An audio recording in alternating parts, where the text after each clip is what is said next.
तिथल्या संचालकांचं किंवा सभापतींचं असं म्हणणं आहे की जे परिसरातील जे नागरिक आहेत त्यांनी भिंत ढासळली किंवा असं त्यांचा आरोप आहे, त्यांचं म्हणणं आहे. आणि त्यामुळे पाणी आत शिरलं आणि इतकं मोठं नुकसान झालंय. नाही, आता परिसरातल्या नागरिकांनी ढासळली काय आणि ती तिची पडली काय?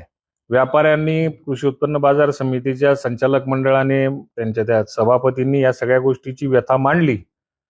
परंतु तिकडे जीव वाचवायचा असेल तर ती एक तर ढासळलेली असेल तरी सुद्धा ती फायद्याचीच राहिलेली आहे की जेणेकरून हजारो नागरिक भिंतीच्या पलीकडे जवळजवळ 6-7 फुटाच्या पाण्यामध्ये अडकलेले होते. त्या पाण्याला वाट करण्याच्या दृष्टिकोनातून एकीकडे समजा आपलं आर्थिक नुकसान माणूस सहन करू शकतो, पण जीवित हानी टाळण्याच्या दृष्टिकोनातून ती ढासळली असेल किंवा पडली असेल या विषयावरती चर्चा न करता तिथं जीव वाचले, दुसरीकडे आपलं व्यापाऱ्यांचं नुकसान झालं असेल तर त्याला सुद्धा मदत झाली पाहिजे असे प्रयत्न करायचे. भावी पालकमंत्री म्हणून छगन भुजबळांचे आज नाशिकमध्ये बॅनर लागलेले आहेत.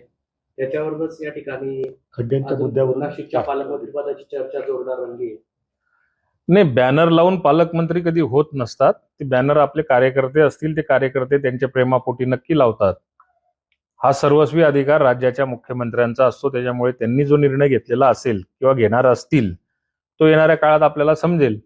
पालकमंत्र्यांची जबाबदारी प्रामुख्याने आता नाशिक कुंभमेळाव्याच्या बाबतीमध्ये प्रामुख्याने जर का बोलायचं झालं, खरोखर मी गेल्या 2-3 महिन्यामध्ये सातत्याने नाशिकमध्ये कुठल्या ना कुठल्या कार्यक्रमानिमित्त ज्यावेळेला जायची वेळ येते, असंख्य कुंभमेळाव्यामुळे नाशिकचे रस्ते खोदले गेलेले आहेत, ड्रेनेजची कामं चाललेली आहेत. उद्याच्या काळामध्ये अतिशय सुंदर होणार आहे नाशिक जिल्हा, परंतु आजच्या काळामध्ये ॲट ए टाइम सगळी कामं सुरू झालेली असल्यामुळे आणि त्या कामांना ॲट ए टाइम सुरू झालेलं असल्यामुळे त्या ठिकाणी उपलब्ध असलेलं मटेरियल, त्यांना लागणारी मॅनपॉवर, त्यांना लागणारी मशिनरी ही एकाच वेळी त्या ठिकाणी उपलब्ध होत नाहीये. कुठे कुठे रस्त्याची लांबी मिळत नाहीये. त्यामुळे नाशिककरांचा जीव धोक्यात येतो. आपल्यासारखा जरी सर्वसामान्य माणूस गेला तरी सुद्धा जाताना त्याला नाशिकच्या खड्ड्यांमधनं किंवा रस्त्यांच्या कामांमधनं प्रचंड अडथळे होतात. पण कालच गिरीश भाऊ महाजनांनी त्याचा पूर्ण आढावा घेतलेला आहे. ते कुंभमंत्री म्हणूनच मला असं वाटतं की काम बघतायत. त्यांनी आढावा घेतलेला आहे, याच्यात सुधारणा होईल अशा अपेक्षा आहे. पालकमंत्री कुठल्या रायगडच्या पालकमंत्री पदावर पालकमंत्री पदासाठी आपण दावा करणार का? आपल्या पक्षाचा व्यक्तीला मिळावं नाशिकचा? नाही, स्वाभाविक आहे.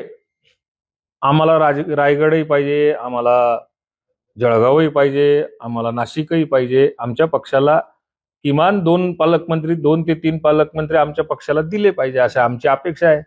पण मी सुरुवातीलाच म्हटलं की हा मुख्यमंत्र्यांची जबाबदारी आहे आणि मुख्यमंत्र्यांचाच आदेश पाळावा लागतो. तो जो निर्णय घेतील तो आम्हाला स्वागतार्ह राहील. रायगडच्या पालकमंत्री पदावर या ठिकाणी भरत गोगावले या ठिकाणी म्हणतायत पालकमंत्री पदावर. नाही, आता ते भरत गोगावले साहेब रायगडच्या पालकमंत्री बाबत म्हणत असतील, पण ते म्हणून काही उपयोग नसतो. शेवटी मुख्यमंत्र्यांचा निर्णय जो असतो तोच अंतिम असतो. तुम्ही आणि मी म्हणून काही उपयोग नाही. रायगडच्या पालकमंत्री पदावरती तसं बघितलं राष्ट्रवादी काँग्रेसचा अधिकार आजही आहे. बाकी निर्णय तिन्ही पक्षाचे नेतृत्व जो घेईल तो मान्य आहे. जिल्हाध्यक्ष म्हणतात की दोघं राष्ट्रवादी लवकरच एकत्र येणार आहे.